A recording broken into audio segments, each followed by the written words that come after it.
Hello, Jerry here. Welcome back to the Old Testament prophets. We've been covering the decline and fall of Judah through Jeremiah. We've seen the wickedness of those last three kings, Jehoiakim, Jehoiachin, and Zedekiah, as they led their nation over the cliff into judgment from Babylon. And there were those false prophets who kept preaching their lies. At the end, it became clear that they had promoted a policy that ruined the nation. Jeremiah reveals the false prophets' dismal life afterward. Now they, the false prophets, grope through the streets as if they were blind. They are so defiled with blood that no one dares to touch their garments. "Go away, you are unclean," people cry to them. "Away, away, don't touch us." When they flee and wander about, people among the nations say, "They can stay here no longer."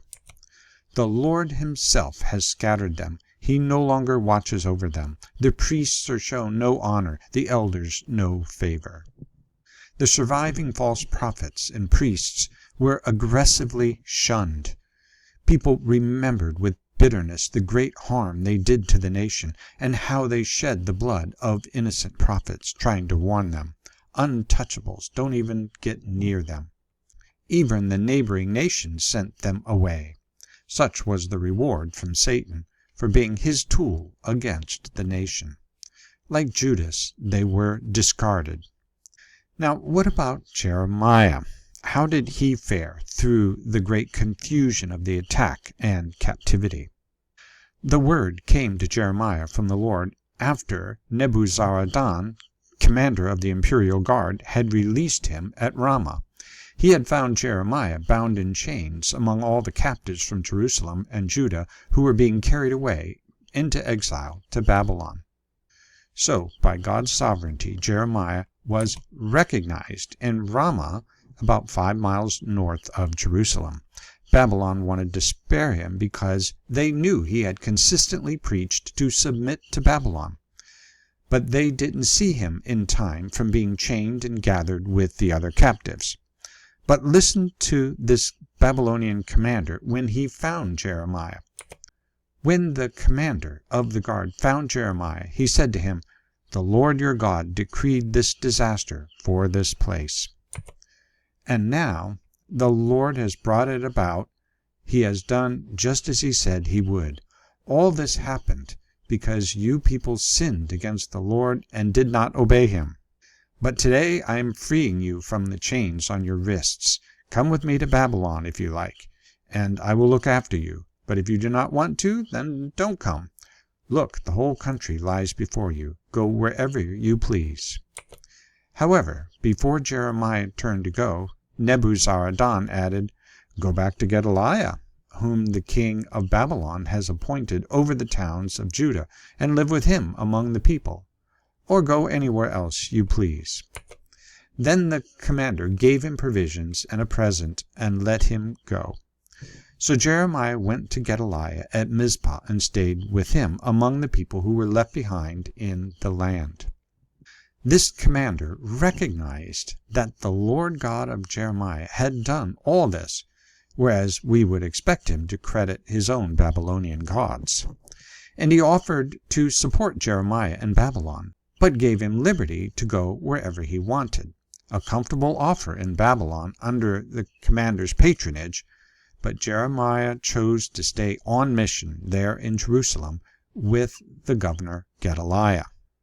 When all the army officers and their men who were still in the open country heard that the king of Babylon had appointed Gedaliah as governor over the land, and had put him in charge of the men, women, and children who were the poorest in the land, and who had not been carried into exile into Babylon.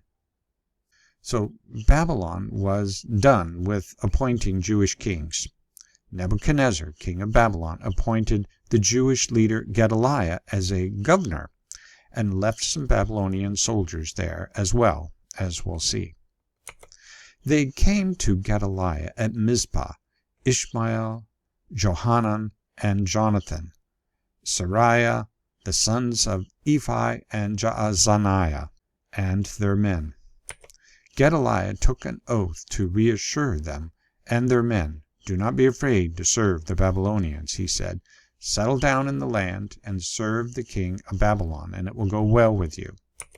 I myself will stay at Mizpah to represent you before the Babylonians who come to us, but you are to harvest the wine, summer fruit, and olive oil, and put them in your storage jars, and live in the towns you have taken over." When all the Jews in Moab, Ammon, Edom, and all the other countries heard that the king of Babylon had left a remnant in Judah and had appointed Gedaliah as governor over them, they all came back to the land of Judah to Gedaliah at Mizpah from all the countries where they had been scattered. Gedaliah was a wise choice for Babylon. He had a good policy, favorable to all those scattered and poor Jews left. And this was such a touching scene. We see the mercy of God among these shell-shocked survivors of that last attack. There had been a great scattering of peoples away from Jerusalem and from the many other towns and cities in Judah, refugees looking for a safe place in neighboring countries.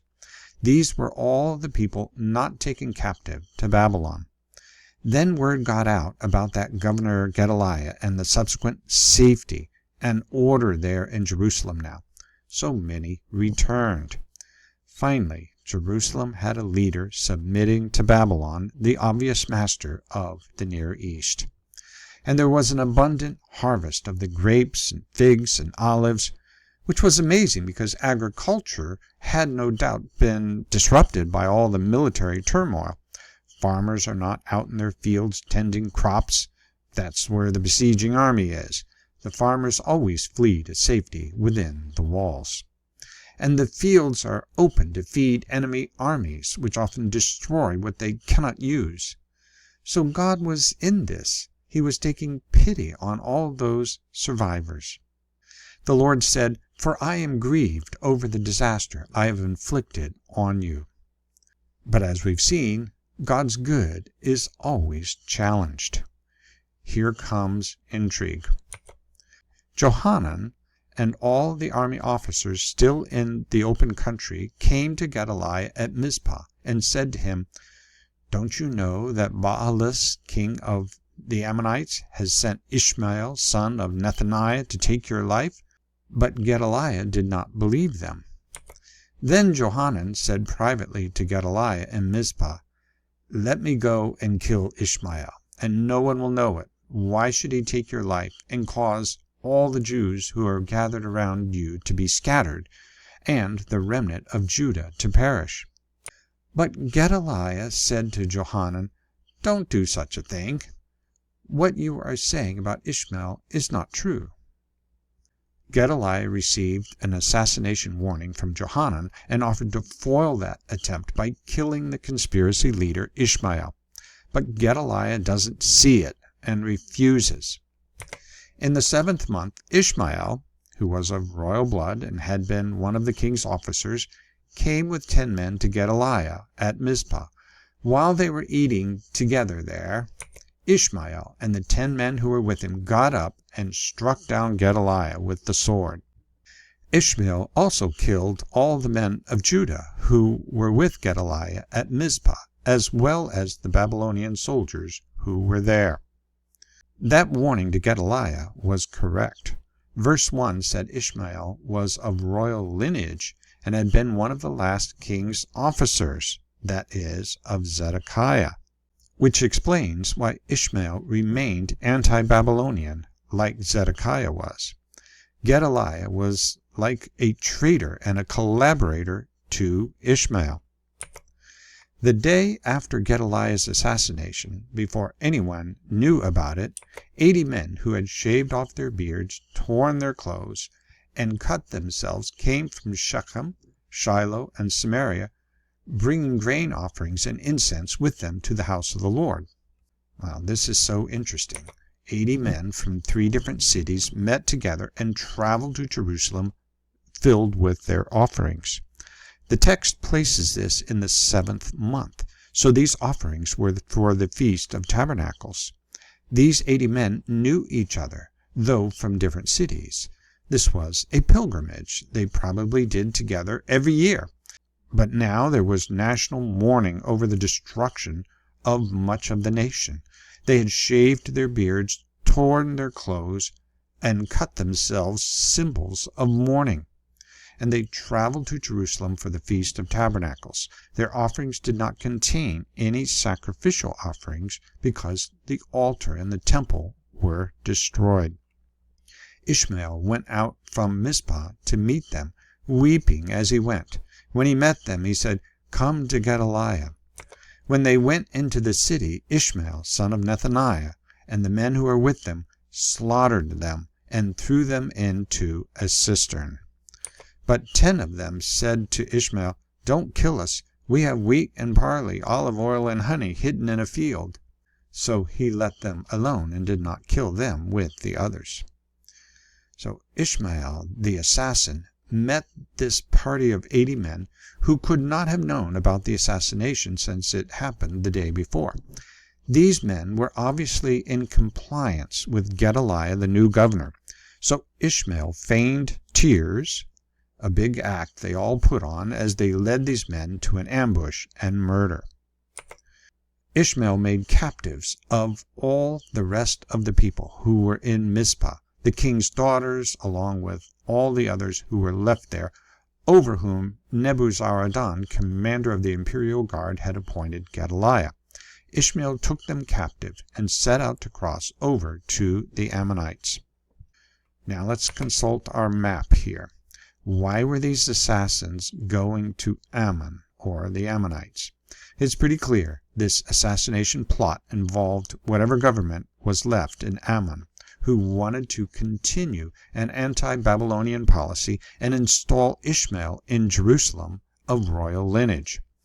The warning came to Gedaliah that the king of Ammon had sent Ishmael as an assassin, and there have been several mentions of Ammon in this story, and now the assassins were fleeing back to Ammon, successful in that assassination and successful in taking this mass of vulnerable survivors as slaves back to Ammon.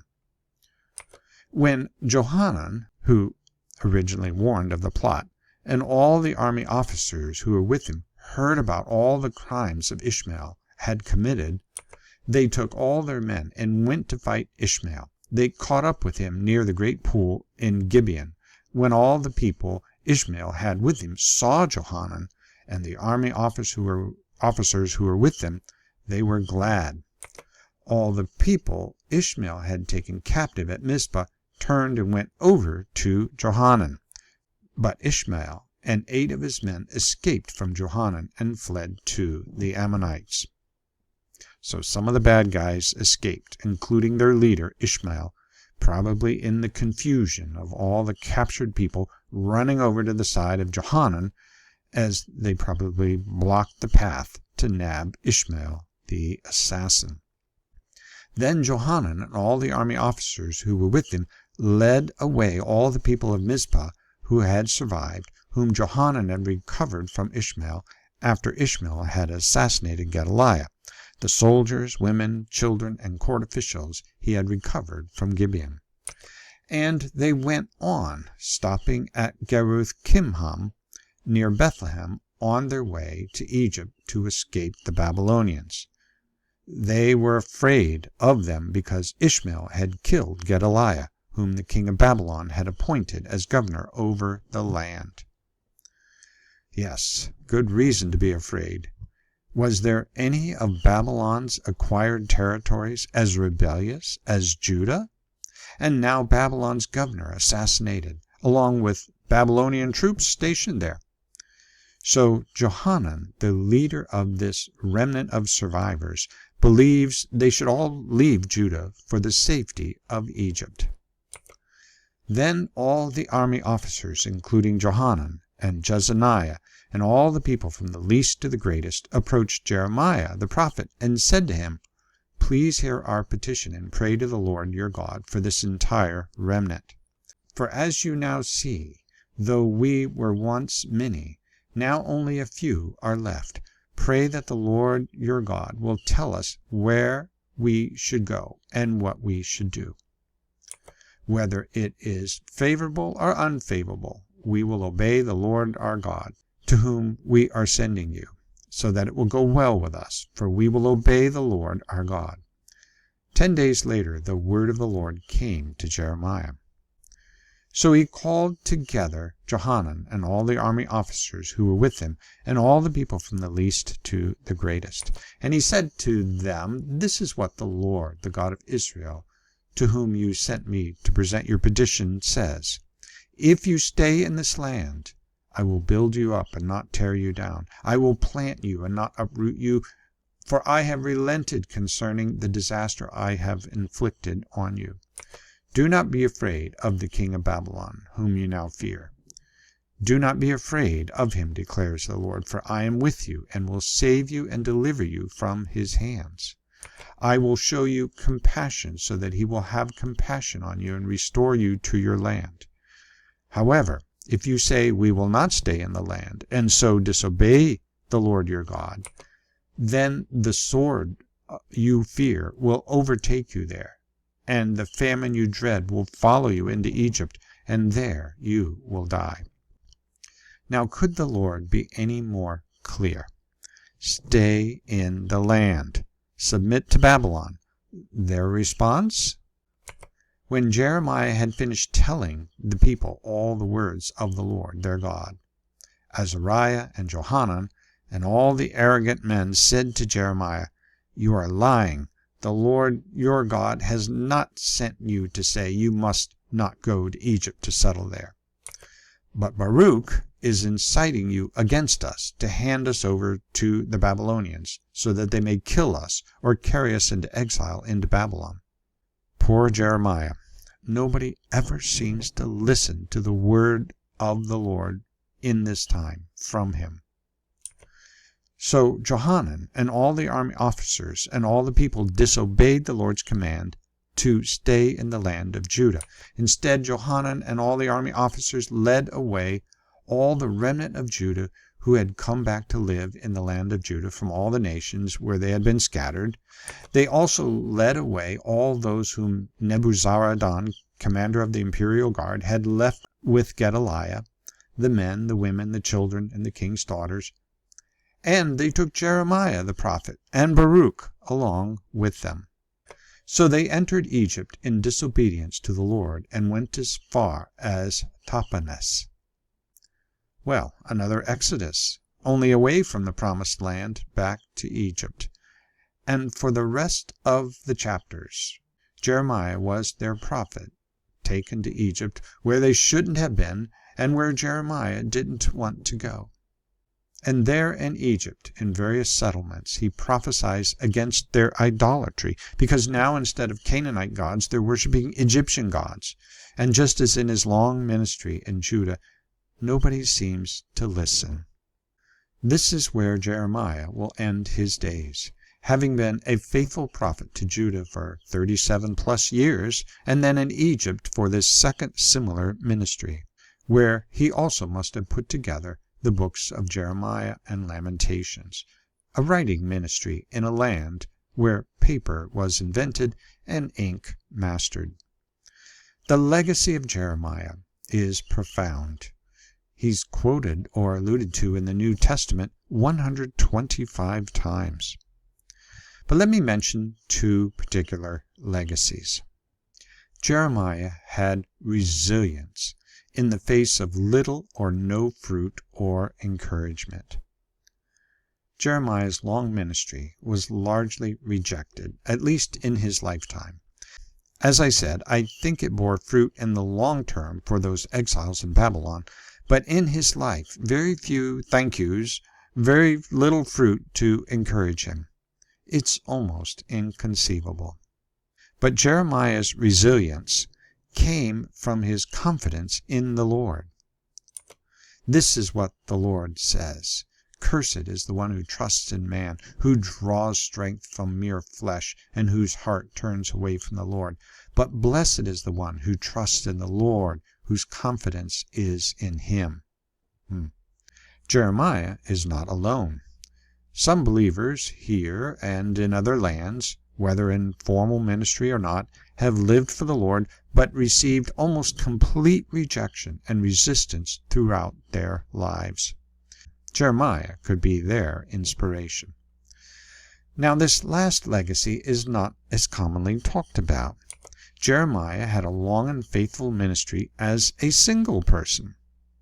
Remember that the Lord told him not to marry, chapter 16, verses 1 and 2. He didn't have a spouse to encourage him and be a companion through life, or children. We also read his friends and family turned away from him, with the exception of his friend Baruch. Jeremiah would be an inspiration to everyone who is single again, widow or widower, who walks through life largely alone. I just quoted Jeremiah 17:7. Blessed is the one who trusts in the Lord, whose confidence is in him. The next verse continues, they will be like a tree planted by the water that sends out its roots by the stream. It does not fear when heat comes. Its leaves are always green. It has no worries in a year of drought and never fails to bear fruit. Jeremiah was sustained by the Lord, like a tree planted by the water. As for the fruit of the tree planted by the waters, the results Jeremiah had to leave with God. But clearly we see in Jeremiah the spiritual fruit of obedience to the Lord, of perseverance in the faith, the fruit of intercessory prayer, of love for a rebellious people. Now, if you have not listened to our study on Jeremiah's second book, Lamentations, I would invite you to do so here, as it picks up right after this captivity, addressing those many new exiles in Babylon. Well, thanks for joining me on this journey through the book of Jeremiah. Take care.